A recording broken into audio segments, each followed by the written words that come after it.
মহান রব্বুল আলামিনের শাহী দরবারে অসংখ্য অগণিত শুকর আদায় করি যে রব্বে করিম আমাদেরকে এই পবিত্র জিলহজ মাসের আজকের জুমা আদায় করার জন্য তার ঘরে সমবেত হওয়ার তৌফিক দিয়েছেন। শুকর আদায় করি আলহামদুলিল্লাহ। যেহেতু এই মাসটি এখনো জিলহজ মাস, জিলহজের কয় তারিখ আছে?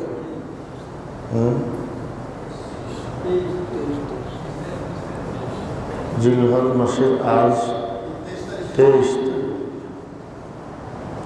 তো এই জিলহজ মাসে পেয়ারা নবী জনাব মুহাম্মদুর রাসূলুল্লাহ সাল্লাল্লাহু আলাইহি ওয়াসাল্লাম জীবনের শেষ হজ এবং একমাত্র হজ আদায় করেছে।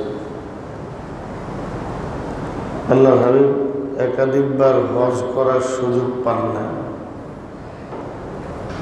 যদিও 7ম হিজরিতে মক্কা বিজয় হয়ে গেছে, 8ম এবং 9ম হিজরিতে আল্লাহ হাবিব হজে যান নাই, যেতে পারেন নাই ব্যস্ততার কারণে।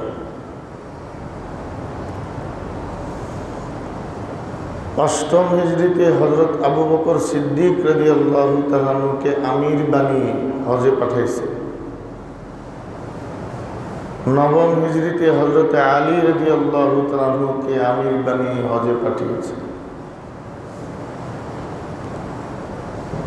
আর কিছু কিছু রওয়ায়াত দ্বারা বোঝা যায় যে 8ম হিজরিতে হযরত আলী, 9ম হিজরিতে হযরত আবু বকর হজের আমির ছিলেন। 10ম হিজরিতে রাসূল করিম সাল্লাল্লাহু আলাইহি ওয়াসাল্লাম নিজে আমির হয়ে হজ সম্পাদন করেছে। সঙ্গে ছিলেন 1.25 লক্ষ সাহাবী। কত সাহাবী? একটু কল্পনা করে দেখেন তো, যে সময় আল্লাহ নবীর কথা শুননেওয়ালা একজন লোকও ছিল। নিজের চাচায় পাথর ছুঁড়ে মারছে, তাব্বাল্লাকা ইয়া মুহাম্মদ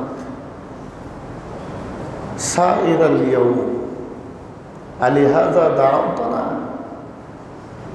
ধ্বংস হও মোহাম্মদ, তুমি সারা দিন ব্যাপী তোমার উপর ধ্বংস লানত পড়ুক। তুমি এজন্য ডাকছো আমাদেরকে? জান্নাতের কথা, জাহান্নামের কথা, এক আল্লাহর কথা, এগুলা বলার জন্য ডাকছো? তো নিজের চাচায় পাথর মারছে। যে জন্মভূমিতে, যেখানে জন্মগ্রহণ করছেন সেখানে থাকতে দেয় নাই, সেই জায়গায় আজ 1.25 লক্ষ সাহাবী নিয়ে রাসূল হজের ময়দানে, আরাফার ময়দানে। আল্লাহ হাবিবের দিলের অবস্থা জানি তখন কেমন ছিল। তো হযরত আলী রাদিয়াল্লাহু তাআলা আনহুকে যেবার হুজুর হজে পাঠাইলেন, তখন 2টা নতুন নিয়মের কথা বলে দিলেন। এক, মক্কার মুশরিকরা অতি ভক্তি দেখাতে গিয়ে উলঙ্গ হয়ে কাবা তাওয়াফ করত। আল্লাহর সামনে আবার কাপড় ফিরে কেমন? ব্যবসা আল্লাহর সামনে আবার কাপড় ফিরে কি বল? উলঙ্গ হয়ে কাবা তাওয়াফ করত। নাউযুবিল্লাহ মিন যালিক। আর মুশরিকরা হজ করত। মুশরিকরাও কি করত? হজ করত। মুশরিক আল্লাহর স্বীকার করে না, শিরিক করে, তারপর হজ করে। হযরত আলীকে হুজুর বলে দিলেন, যাও ঘোষণা করে দিবা, আল্লাহ ইয়াহুজ্জান্না বাদাল আমে মুশরিকুন ওয়ালা ইয়াতুফান্না বিল বাইতি উরিয়ান। আমার পক্ষ থেকে আজ যায় ঘোষণা করে দিবা যে এই বৎসরের পর থেকে আর কোনোদিন কোনো মুশরিক বাইতুল্লাহর সীমানায় ঢুকতে পারবে না, আর কেউ উলঙ্গ অবস্থায় আল্লাহর ঘর তাওয়াফ করতে পারবে না। এই 2 ঘোষণা দাও। আর আরেকটা কথা বলা হলো, আমি আপনাদেরকে আগেও একবার শুনেছিলাম, মুজদালিফার নাম শুনছেন? মুজদালিফা হাজী সাহেবরা 9 তারিখ জিলহজ মাসের 9 তারিখ সন্ধ্যা পর্যন্ত আরাফার ময়দানে থেকে তারপর মুজদালিফায় চলে আসে। মুজদালিফায় এসে মাগরিব এশা একসাথে জামাতে আদায় করে, তারপর সারা রাত মুজদালিফা আল্লাহর ইবাদত করে অবস্থান করে। এটা ওয়াজিব। তে মুজদালিফা হলো হারামের সীমানার ভিতরে। বলেন, মুজদালিফা কি হারামের সীমানা? অর্থাৎ চারদিকে যে হারামের এরিয়া আছে, এই এরিয়ার ভিতরে। আর আরাফার ময়দান হলো হারামের সীমানার বাইরে। তো মক্কার মুশরিকরা হাজীদেরকে 2 ভাগে ভাগ করত। একটা হলো নেতা আর আরেকটা হলো সাধারণ মানুষ। তো নেতারা সবাই মুজদালিফায় হজ করত, আর গরিব মানুষে আরাফায় পাঠাইত। গরিব মানুষে কই পাঠাইত? যে এটা হারামের সীমানার বাইরে আরাফা, ওইটা গরিব দুঃখী মিসকিনরা ওখানে যাবে। আমরা সম্ভ্রান্ত, আমরা হারামের সীমানার বাইরে যাব না। তো তারা মুজদালিফায় বসে বসে হজের কাম করত, আর গরিবদেরকে পাঠাইতো আরাফায়। একদম সেম অবস্থা এখনো হিন্দুদের ভিতরে আছে। আমার কথা বল না, ওই যে তাকে গোড়ার হিন্দুরা। এই জন্য তো হিন্দুরা কয় আমাদের ধর্ম সনাতন ধর্ম, বহুত পুরান ধর্ম। কারণ মোহাম্মদের আগেও মূর্তি পূজার কাম আসছিল, তাহলে আমাকে ধর্ম পুরান। তার অর্থ হলো এরা হলো সিনিয়র শয়তান। এরা কি? আচ্ছা, শয়তান যত বয়স্ক হয় তত বড় শয়তান হয় না বুজুর্গ হয়? কি কথা? শয়তান যত বড় হয় তার শয়তানি কমে না বাড়ে? তো তোরা হাজার হাজার বছর ধরে আল্লাহর সাথে শিরিক করার পর আরো বড় শয়তানি না হলি? চোরে যারা চোর, এদের মধ্যেও কিন্তু সিনিয়রের একটা দাম আছে। হ্যাঁ, যে 20 বছর 50 বছর ধরে চুরি করে, ছোট ছোট চোররা তারা বস কয়। কি কয়? বস, সালাম সালাম। আর ছোটগুলো একটা দোয়ালো দোয়ালো, উনি আমাদের সিনিয়র, উনি আমাদের কি? তার অর্থ এই বেলা 30 বছর চুরি করছে আর আরেকজন 40 বছর চুরি করছে, এই জন্য 40 বছর ওলা 30 বছর ওলাতে ভালো কেন? নাকি 40 বছর ওলা 30 বছর ওলার থেকে উত্তম না আরো অদম? তো তারা হাজার হাজার বছর ধরে শিরিক করতেছ, তো তোমরা তো হাজার হাজার বছর ধরে আল্লাহর গজবের ভাগী হইতেছে। যাই হোক, তো এই বর্তমান হিন্দু ধর্মে দলিত শ্রেণী যারা আছে, দলিত শ্রেণী হিন্দুদের মধ্যে, এদের মন্দিরে আসা নিষেধ। এবং হিন্দুদের মধ্যে বহু দল এমন আছে যে যারা সমাজে অবহেলিত, এদেরকে মন্দিরে গুরুত্বপূর্ণ কোনো অনুষ্ঠানে, তাদের বড় ধরনের কোনো পূজার অনুষ্ঠানে এদেরকে আমন্ত্রণ করা হয় না। এই যে কয়দিন আগে 5 তারিখে বাবরি মসজিদের জায়গায় মন্দিরের কাজের উদ্বোধন করলো, তো দিল্লির দলিত শ্রেণীর প্রধান মিছিল করছে এবং প্রেস কনফারেন্স করছে, সংবাদ সম্মেলন করছে যে দলিত শ্রেণীর কাউকে অনুষ্ঠানে দাওয়াত দেওয়া হয় নাই, একজনকে দাওয়াত দিতে হবে। কিন্তু আল্লাহ তাআলা আমাদেরকে এমন এক দিন দিয়েছেন, আল্লাহ তাআলা আমাদেরকে ইসলাম নামক এমন এক নেয়ামত দিয়েছেন, এখানে কাতারের মধ্যে ধনী গরিব, ছোট বড়, নেতা অনুসারী কোনো পার্থক্য নাই, সব কার গোলাম। কেউ গরিব মানুষ রিক্সাওয়ালায় জমিনের মধ্যে কপাল লাগায় সেজদা করে, আর বড় লোক কি মসজিদের মধ্যে তোষকে সেজদা করেনি কোনো? হেও তো এই ফ্লোরে সেজদা করে। যে 1000 কোটি টাকার মালিক তেও মাথা ঝুঁকাইতে হয়, যে মেথর হেও মাথা ঝুঁকাইতে হয়। আল্লাহ তাআলা এই এক জায়গার মধ্যে এনে, এই মসজিদের মধ্যে এনে আমাদেরকে আমাদের গোড়ার কথা স্মরণ করাইয়া দিচ্ছেন। দেখো যে এখন যাই হইছ না হইছ সবাই কিন্তু আদম সন্তান। আন্নাসু মিন জিহাতি তিমসালি আকফাউ আবুহুম আদামু ওয়াল উম্মু হাওয়াউ। হযরত আলী কাররামাল্লাহু ওয়াজহাহু বলেছেন যে মানুষ তো উদাহরণ হিসাবে, শ্রেণীবিন্যাস হিসাবে মানুষ সবাই তো বরাবর, সবাই তো সমান, কারণ সবার বাবা আদম আর সবার মা হাওয়া। ঠিক না? ওই বড় লোককে কাটলেও ভিতর থেকে লাল রক্ত বাইরে, ওই গরিব বেচারারে কাটলেও ভিতর থেকে লাল রক্ত আসবে। ওই কালা মানুষের চামড়াটা সরাইলে ভিতরে যে অবস্থা, সুন্দর মানুষের চামড়াটা সরাইলেও ভিতরে একই অবস্থা। কথা বল না? ওই কালো মানুষটার ভিতর থেকে যেমন ডেইলি 1.5-2 কেজি পায়খানা বের হয়, ওই শিল্পপতিটা, ওই বড় লোক, ওই সুন্দর মানুষটার ভিতর থেকেও আরেকটু বেশি বাইর হয়। বাইর হয়, এতে বেশি খায় লেগে তার বেশি বাইর হয়ে। কিন্তু এই নাপাক তো সবার ভিতর থেকেই বের হয়। তাহলে ফখরের কি, অহংকারের কি, তাকাব্বুরের কি? তুমি টাকা দিয়ে কেমনে তাকাব্বুরি করো, অর্থ দিয়ে তুমি কেমনে তাকাব্বুরি করো?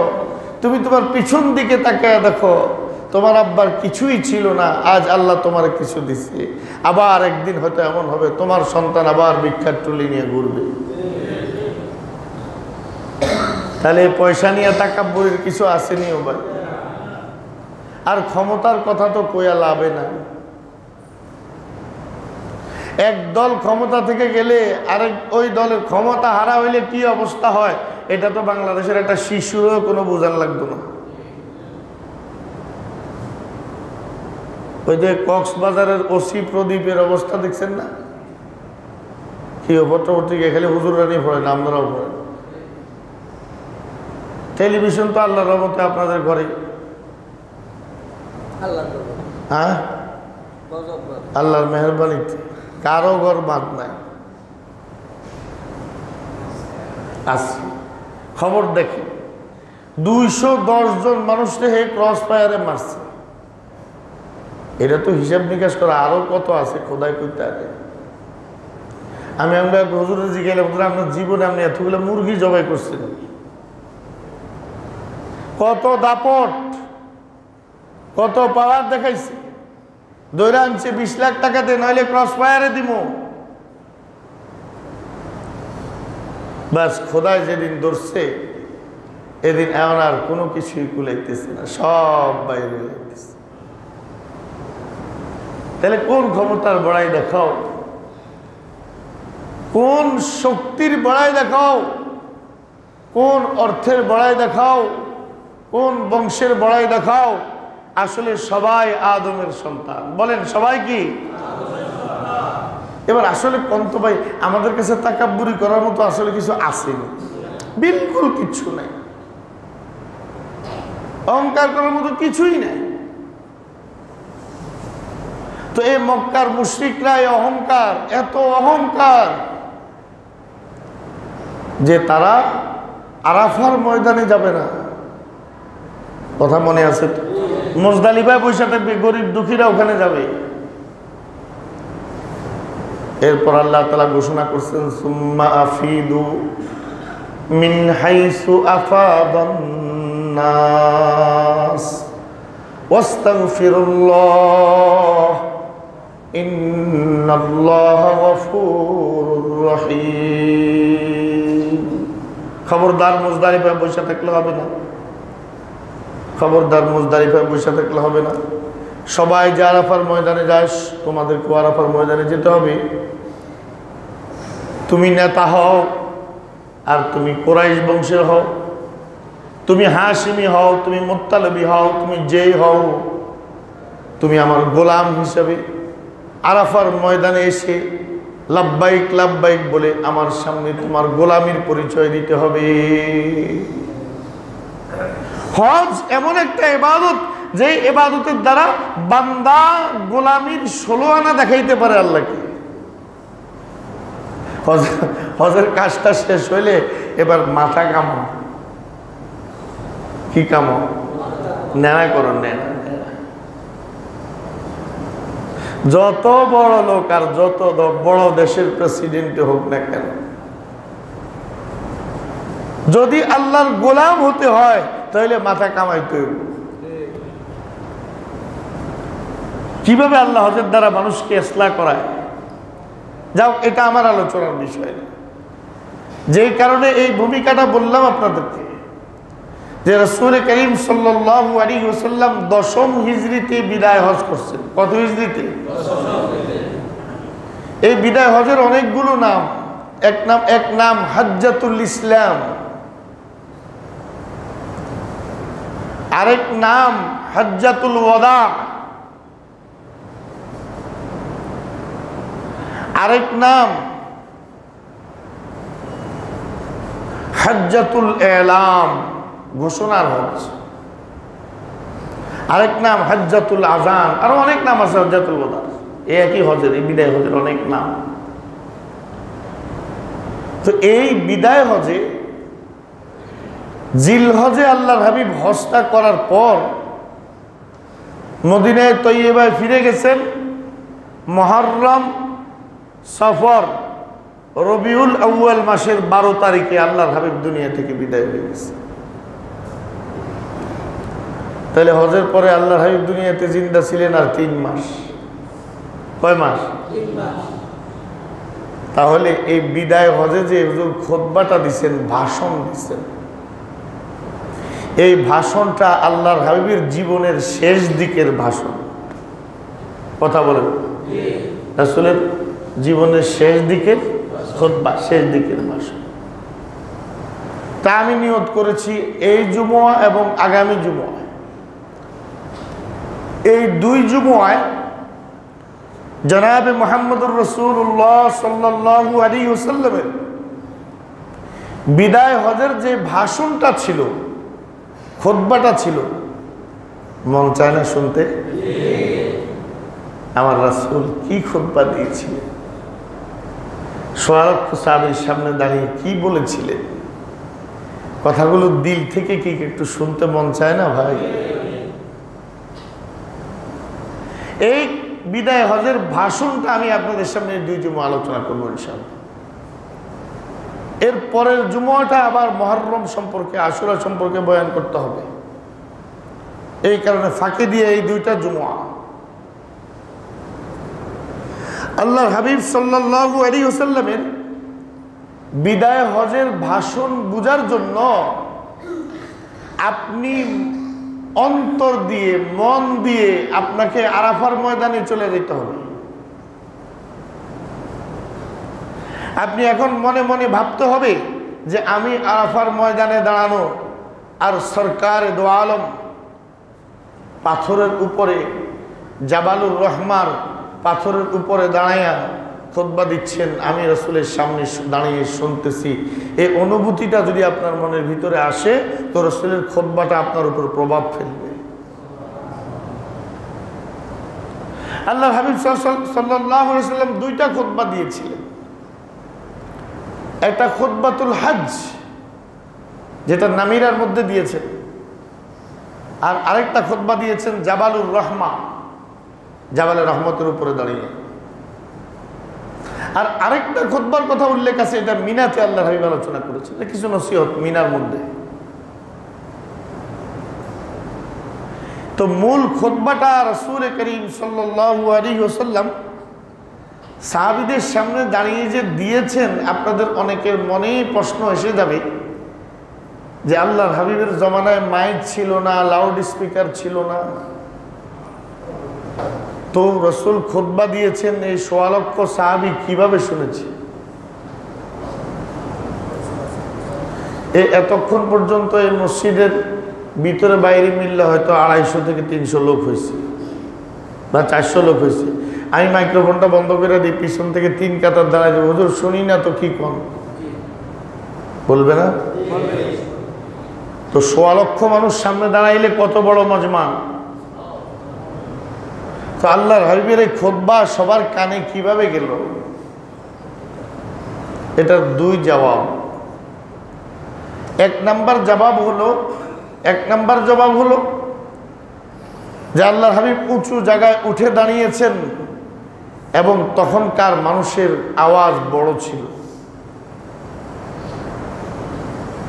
হযরত আব্বাস রাদিয়াল্লাহু তাআলা আনহুর ব্যাপারে রওয়ায়াতের মধ্যে আসছে, ইসাবা ফি তামিজ সাহাবার মধ্যে এসেছে,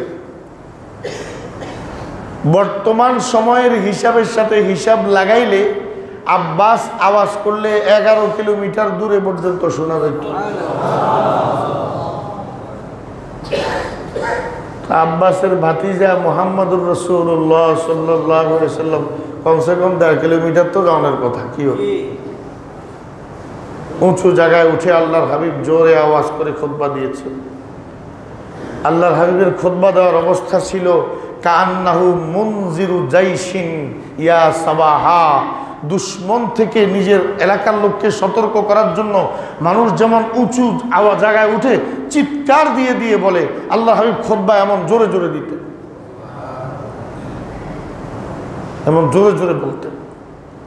শত্রুর সামনে, দুশ্মনের সামনে মুজাহিদদেরকে কমান্ড করার জন্য যেভাবে কমান্ডার জোর আওয়াজে কমান্ড করে, এভাবে কমান্ডের মতো করে খুতবা দিতেন আল্লাহর হাবিব সাল্লাল্লাহু আলাইহি ওয়াসাল্লাম।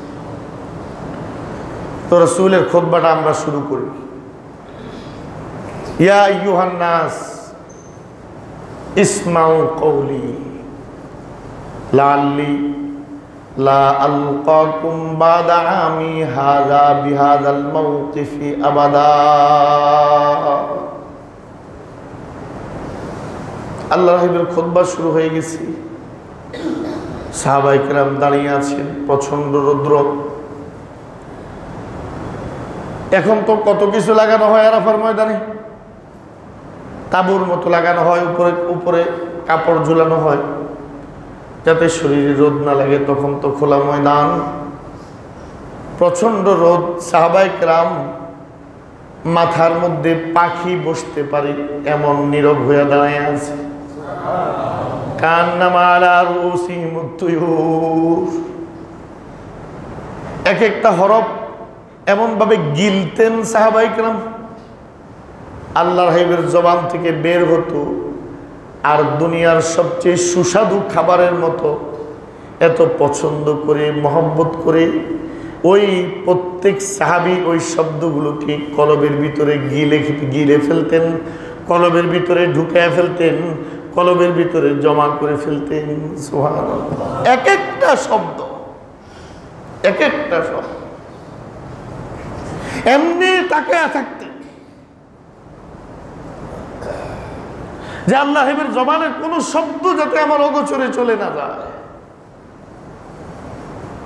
যদি কোনো সময় না থাকতে পারতেন হুজুরের দরবারে উপস্থিত, তো একজনকে দায়িত্ব দিয়ে যেতেন,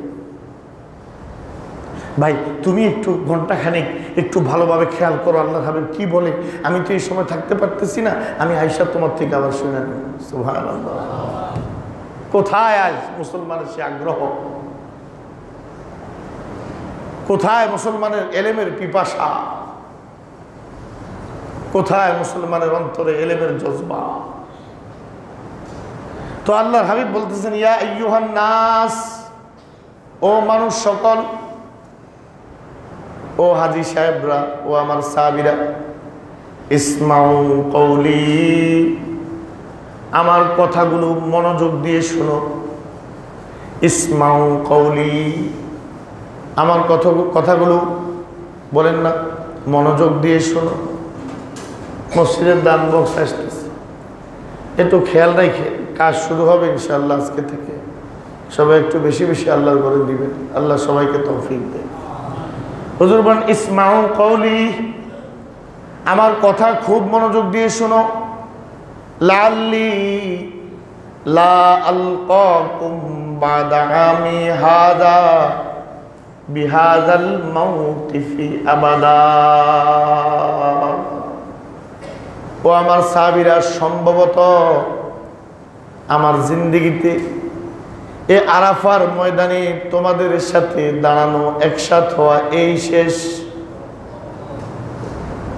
আর বোধহয় কোনোদিন আমার জিন্দেগিতে এ আরাফার ময়দানে তোমাদের সামনে হাজির হওয়ার সুযোগ হবে না। সুতরাং আমার কথাগুলো মনোযোগ দিয়ে শুনো। আপনি একটু আন্দাজ করেন তো, যেই সাহাবীরা নবীর জন্য এমন দেওয়ানা। আবু সুফিয়ান তখনও মুসলমান হয় নাই। আবু সুফিয়ান মক্কার মুশরিকদেরকে বলে, আমি দেখছি মুহাম্মদের সঙ্গীরা মুহাম্মদের যেই পরিমাণ ভালোবাসে, এই ভালোবাসার উদাহরণ আমি পৃথিবীতে কোথাও দেখি নাই। একটু থুথু মুহাম্মদের মুখ থেকে বের হলে কোনোদিন জমিনে পড়ে না, কাড়াকাড়ি করে মুখে মাখে। মুহাম্মদ অজু করে, অজুর এক ফোঁটা পানি জমিনে পড়তে পারে না, এর আগে সাহাবারা হাতে নিয়ে শরীরে মাইখা ফেলে। আবু সুফিয়ান বলে, তখনও মুসলমান হয়। এবার এই সাহাবীদেরকে যখন আল্লাহর নবী বলেন লাআল্লী লা আলকাকুম বাদা আমি হাযা বিহাযাল মাউকিফি আবাদা। ও আমার সাহাবীরা, ও আমার কলিজার টুকরা সাহাবীরা, ও দুনিয়ার মানুষরা, আমার কথাগুলো মনোযোগ দিয়ে শুনো। সম্ভবত আর জীবনে কোনোদিন এই আরাফার ময়দানে তোমাদের সামনে হাজির হওয়ার সুযোগ হবে না। ইমাম মুহাম্মদ ইবনে ইসহাক রাহমাতুল্লাহি আলাইহি রওয়ায়াত এনেছেন সিরাতের মধ্যে, যে সমস্ত সাহাবায়ে কেরামের অন্তরের অবস্থা এমন হয়েছে, কাজিনের রোহা আর হাল আজিন, ওই যে আপনার জাতার মধ্যে আটা পিসার সময় যেরকম শে শে করে আওয়াজ হয়, আল্লাহর হাবিবের এই কথাটা শোনার পর সাহাবায়ে কেরামের কলিজার ভিতরে কান্না এমন ভাবে মশলানো শুরু করছে, চিৎকার দিয়ে কাঁদতে পারে না, তাহলে রাসূলের কথা শুনতে ব্যাঘাত হবে। কিন্তু এই কান্নাটা যে বুকের ভিতরে আটকাইছে, সাহাবারা বুকের ভিতর থেকে জাতার আওয়াজের মতো আওয়াজ আসতেছিল। সরকার দো আলমের দিকে তাকায় আসছে, কি বলে আল্লাহর হাবিব বলেন, সর্বপ্রথম কথা তোমাদের উপর, তোমাদের কাছে আমার, ইন্না দিমাকুম ওয়া আমওয়ালাকুম ওয়া আরাদাকুম আলাইকুম হারামুন কা হুরমাতি ইয়াউমিকুম হাযা ওয়া কা হুরমাতি শাহরিকুম হাযা ওয়া কা হুরমাতি বালাদিকুম হাযা। প্রথম কথা আল্লাহ, ভালো করে শুনো, তোমাদের মাল, তোমাদের রক্ত, তোমাদের মাল, তোমাদের ইজ্জত পরস্পর পরস্পরের জন্য এমন হারাম। এই দিনটা যেমন হারাম, এই মাসটা যেমন হারাম, এই মক্কা মুকাররমা যেমন হারাম, অন্য মুসলমানের মালও তোমার জন্য এমন হারাম, অন্য মুসলমানের রক্ত তোমার জন্য এমন হারাম, অন্য মুসলমানের ইজ্জতও তোমার জন্য এমন হারাম। এই মক্কা যেমন সম্মানিত, অন্য মুসলমানের জান মাল তোমার কাছে তেমন সম্মানিত। কথাটা আবার বুঝেন, পৃথিবীর মধ্যে বৎসরের মধ্যে সর্বশ্রেষ্ঠ দিন আরাফার দিন। বলেন না, সর্বশ্রেষ্ঠ দিন কি দিন? কি দিন? হুজুর বলেন, আরাফার দিন যেমন সর্বশ্রেষ্ঠ, সবচেয়ে সম্মানিত, একজন মুসলমানের জান মাল ইজ্জত আবরু তোমার কাছে তার চেয়েও বেশি সম্মানিত। তাহলে কি বোঝা গেল? যদি কেউ অন্য মুসলমানের সম্পদ নাহক ভাবে খায়, অন্যায় ভাবে খায়, তার সন্তুষ্টি ছাড়া খায়, তার সন্তুষ্টি ছাড়া খায়, বক্ষণ করে, দখল করে, ভোগ করে, সে আরাফার দিনকে বেইজ্জতি করা থেকেও বড় গুনাহ করছে, সে মক্কাকে বেইজ্জতি করা থেকেও বড় গুনাহ করছে, সে এই জিলহজ মাসকে বেইজ্জতি করা থেকেও বড় গুনাহ করছে। আল্লাহর হাবিব বলে, মনে রাখবেন, মনে রাখবেন, এই যে তিনটা শব্দ আল্লাহর হাবিব বলেছেন, এই তিনটা হইল হুকুকুল ইবাদ। এই তিনটা কি? হুকুকুল ইবাদ, বান্দার হক। এই বান্দার হকের ব্যাপারে যদি কোনো নড়চড় হয়, বাঁচার কোনো রাস্তা নাই। আল্লাহর হকের ব্যাপারে যদি কোনো নড়চড় হয়েও যায়, তো ইয়াগফিরু লিমান ইয়াশাউ ওয়া ইউআযযিবু মান ইয়াশাউ। আল্লাহ বলেন, আমার দয়া হলে আমি মাফ করে দিব, আর নাহলে সাজাও দিব। কিন্তু অন্য কারো হক যদি মারো, তো তোমাকে সাজা থেকে একমাত্র ওই লোকটাই বাঁচাইতে পারে। আরেকজনের মাল, শুধুমাত্র আল্লাহর হাবিবের বিদায় হজের ভাষণের এই একটা অংশ, যে অন্যের মাল আমার জন্য হারাম, অন্যের রক্ত আমার জন্য হারাম, অন্যের ইজ্জত আমার জন্য হারাম, এই তিনটা শব্দ যদি উম্মতের ভিতরে থাকতো, আল্লাহর কসম, হানাহানি, মারামারি, খুন খারাপি, হিংসা বিদ্বেষ, গীবত শিকায়েত কিচ্ছু থাকতো না। শুধু এই তিনটা কথা যদি থাকতো, যে আমি গীবত করে আরেকজনের যে সম্মান নষ্ট করতেছি, এটা তো আমার জন্য হারাম, আমি তো মক্কাকে অপমান করার থেকেও বড় গুনাহ করতেছি, আমি তো আরাফার ময়দানকে অপমান করার থেকেও বড় গুনাহ করতেছি, আমি তো জিলহজ মাস শাহরে হারামকে অপদস্থ করা থেকেও বড় গুনাহ করতেছি। রক্ত, মাল, ইজ্জত, আল্লাহর রাস্তে আমার সাথে বলেন, রক্ত, মাল, ইজ্জত, কয়টা জিনিস? তিনটা। তো রক্তপাত, অন্য মুসলমানের রক্ত হারাম কথাটার অর্থ হলো এমন কোন জুলুম তার উপরে না করা যার দ্বারা এই লোকটার রক্তপাত হয়। তাহলে মোটামুটি আপনারা একটা ফয়সালা বুঝে নেন, রক্তপাত ছাড়া যত পারেন ফিরেবেন, এটা নিয়ে অর্থ। রক্তপাত দ্বারা উদ্দেশ্য হলো খুন খারাপি। আর অন্যের উপর জুলুম, এই জুলুমটা চূড়ান্ত পর্যায়ে পৌঁছে রক্তপাতের দ্বারা। কথা বলেন না, একজনের উপর জুলুম করতে করতে চূড়ান্ত পর্যায়ে যায় কি হয়?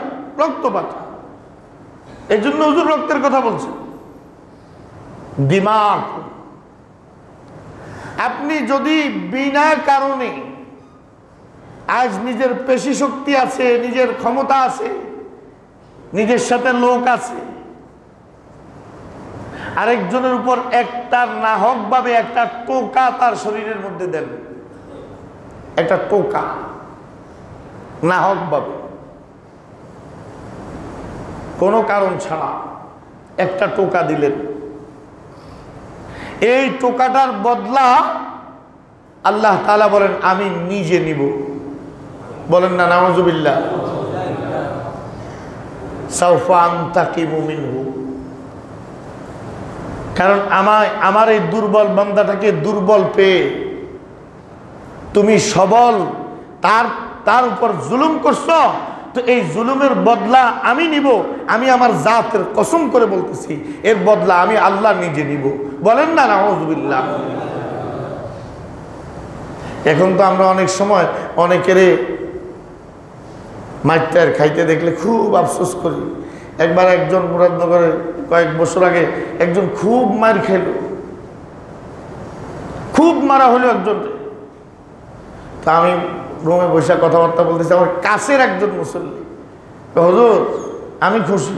আমরা খুশি মানে প্রত্যেক কত মানুষের এভাবে মারছে,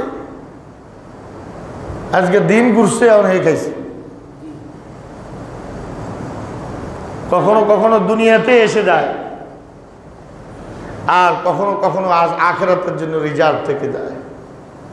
তবে বদলা নেওয়া নিশ্চিত, যদি সে ক্ষমা না করে, যদি সে মাফ না করে। তাহলে এক নাম্বার হলো অন্যের উপর জুলুম করা। আল্লাহর হাবিব বলেন, ও আমার সাহাবীরা, আর জীবনে তোমাদের সামনে আমার এভাবে খুতবা দেওয়ার সুযোগ হবে না। আমি শেষ কথাগুলো বলে যাচ্ছি, দিল দিয়া শুনে নাও। খবরদার, অন্য মুসলমানের জান মাল ইজ্জতের উপর কোনোদিন হস্তক্ষেপ করো না। অন্যের মাল নাহকভাবে খাইও না। অন্যের উপর জুলুম করো না। অন্যের ইজ্জত নষ্ট করো না। ভাইরা, একমাত্র মানুষের ইজ্জত নষ্ট করে নিজের ক্ষমতা বলে। বয়সে বড় এই জন্য ছোটটারে তার তুচ্ছ তাচ্ছিল্য করে, দল বড় এই জন্য অন্যজনকে তুচ্ছ তাচ্ছিল্য করে, নিজের পেশি শক্তি বলে, টাকার বলে আরেকজনকে মজলিসে অপমানিত করে, লজ্জা দেয়, শরম দেয়। গরিব মানুষ কিচ্ছু কইতে পারে না, চোখের পানি ফেলে ঘরে চলে আসে। এরকম ঘটনা আসেনি না? না কম না বেশি? ঘায়েল করে ফেললাম আমি তার একটা কথা বইলা, অপদস্থ করে ফেললাম একটা কথা বইলা, লাঞ্ছিত করে ফেললাম একটা কথা বলে। অনেক সময় বংশ দিয়া বেইজ্জতি করে, তোরা বেটা অমুক বংশের লোক বেটা। আমাদের সমাজে কিছু ছোট বংশ আছে না, যেগুলো একটু ছোট নজরে দেখো, তুই বেটা অমুক বংশের লোক, তুই বড় কথা কস কেন? বেইজ্জতি করলো, তোর দেখতে কেমন লাগে? বেইজ্জতি করলো। বেটা ফকির কোথাকার, চোরের মতো দেখা যায়। এই যে কথাগুলো আমি বললাম, এগুলো তো সমাজে কমন, প্রায় একজন আরেকজনকে বলে। কিন্তু ভাই, আল্লাহর দোহাই দিয়া বলি, শব্দটা বলার আগে একবার চিন্তা করেন, আপনার এই শব্দটা তার অন্তরে কোনো আঘাত করে কিনা, আপনার এই শব্দটা তার দিল তুড়ে দেয় কিনা, তার মন ভেঙে দেয় কিনা, তার মনে কষ্ট যায় কিনা। আল্লাহর হাবিব বলেন, তোমার যদি মন চায় তুমি কোরআন শরীফ পুড়া দাও, তোমার যদি মন চায় তুমি কাবা শরীফ ভাঙ্গা ফেলো, খবরদার তারপরেও কোনো মানুষের, কোনো মুসলমানের অন্তর ভাঙো না, কোনো মানুষের অন্তর ভেঙো না, কোনো মানুষের অন্তর ভেঙো না, কোনো মানুষের অন্তর ভেঙো না। বাইতুল্লাহ ভাঙার চেয়েও বড় গুনাহগার হইবা, বাইতুল্লাহ ভাঙা আল্লাহর যত বড় দুশ্মন হইবা, অন্য মানুষের অন্তরে কষ্ট দিলে তার চেয়ে বড় দুশ্মন হইবা। কন্যা নাউযুবিল্লাহ।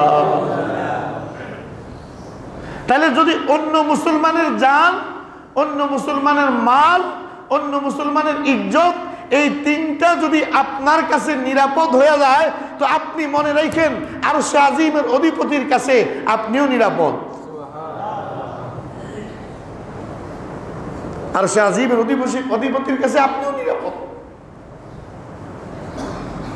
তো আল্লাহর হাবিবের বিদায় হজের ভাষণের প্রথম অংশ, অন্য মুসলমানের জান, অন্য মুসলমানের মাল, অন্য মুসলমানের রক্ত, বলেন অন্য মুসলমানের জান, অন্য মুসলমানের মাল, অন্য মুসলমানের রক্ত, যেই কোনোভাবেই হোক আরেকজনের মাল আপনি খাইলেন, বিনা অনুমতিতে চুরি করে খাইয়া লাইলেন, তার অজান্তে একটা জিনিস খাইয়া লাইলেন, পকেট মাইরা দিলেন, ওজনে কম দিলেন, 2 নাম্বার মাল দিলেন, ধোকা দিলেন, আরও কতভাবে খায়।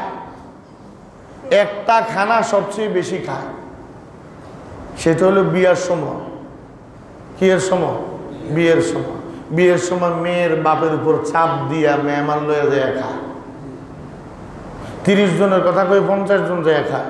আল্লাহ হাবিব বলেন, দাখালা সারেকান ও খারাজা গাসিবান, যেই লোক এই অনুমতি ছাড়া আসলো দাওয়াত খাইতে, ঢুকছে চোর হইয়া, বাইরে সে ছিনতাইকারী হইয়া। তা ভদ্র চোর একটা কোটমোট লাগাই আইছে, মাঝে মাঝে ধরাও খায়। বিয়ের অনুষ্ঠান মনে করে একখানে বেলে খতনার অনুষ্ঠানে গেছে, দান্দাবাজারে অনুষ্ঠান দেখলে 2টা খাইয়া চলে। তো ওই অনুষ্ঠান কর্তৃপক্ষ জিগায়, কয় আপনি কে? কয় আমি বরপক্ষের লোক। কানে আর গালে চড় লাগে, সেটা বাইরে আবার বেয়াদব, এটা খতনার অনুষ্ঠানে বরপক্ষ ইয়ে করতে ধরা খেয়ে গেছে। তাহলে এরকম মাঝে মাঝে খায়, আবার মেয়ের পক্ষে বাধ্য করে 200 200 মেহমান আমার খাওয়াইতে হবো, হ্যাঁ আমার এত সামর্থ্য, আল্লাহর রাস্তায় একটু কমান না, এ কমান না, না 150 না হলে ওইটোই না। আল্লাহর হাজির নাজির যাই না কন্ত এই বেচারা কি মন খুশি করে খাওয়াইতেছেন? বলেন বলেন। হুজুর বলেন আলা আলা ইয়াহিল্লু মালুম রিম মুসলিমিন ইল্লা আনতিবি নফসিহি। এটাও বিদায় হজর ভাষণে হুজুর বলছে, খবরদার শুনে রাখো, কিয়ামত পর্যন্ত কোন মানুষের মাল তার অন্তর প্রশান্ত হইয়া খুশি হইয়া যে পর্যন্ত তোমারে না দিবে এ পর্যন্ত তার মাল তোমার জন্য হালাল হবে না, হারাম হারাম। এই জন্য আমি মাঝে মাঝে মাদ্রাসার কালেকশনে গেলি অনেকে আসে না, লগে দেখ না 100 না 200 টাকা দিতেই হবো, চেহারা কালো হয়ে আমি লোক ভাই এভাবে না। তো আমার পরে হুজুররা অনেকে হুজুর আপনি একটু চাপ দিয়ে করলে তো আরো 1000 টাকা বেশি দিত। তো আমি তো ওনার চেহারার দিকে তাকে মনে করতেছি যে না আরেকটু চাপ দেওয়া মানে হলো এই লোকটা নারাজ হয়ে দিবে, তো হালাল হইব কেমন?